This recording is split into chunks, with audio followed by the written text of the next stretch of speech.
Svečana dodela medalja u disciplini dvojac bez za juniore na Beogradskoj internacionalnoj regati Trofej Beograda. Prvo mesto osvojili su mladi veslači Partizana, treća posada Aleksandar Beđik i Aleksa Stanković u vremenu 7:23:26.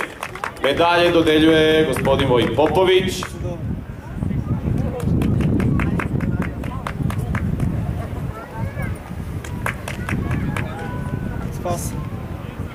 Drugo mesto za drugu posadu Partizana, Bojan Došljak, Aleksandar Marikovski u vremenu 7:26:94.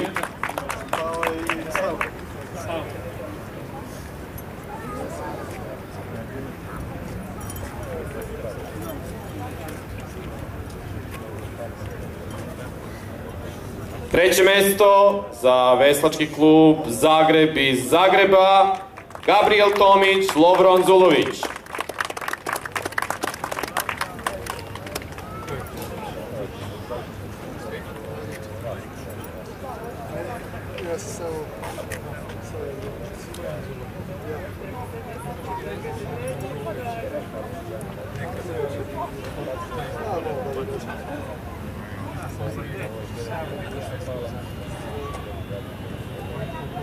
Kao što smo rekli, ovo je bila jedna od najinteresantnijih trka današnjeg programa. Čestitamo najuspešnijim posadama kao i svima ostalima koji su veslali u finalu i želimo uspešan nastavak takmičenja na Beogradskoj internacionalnoj regati. Naravno, očekujem ih sutra ili u dvojicu ili u četvercu. Hvala vam.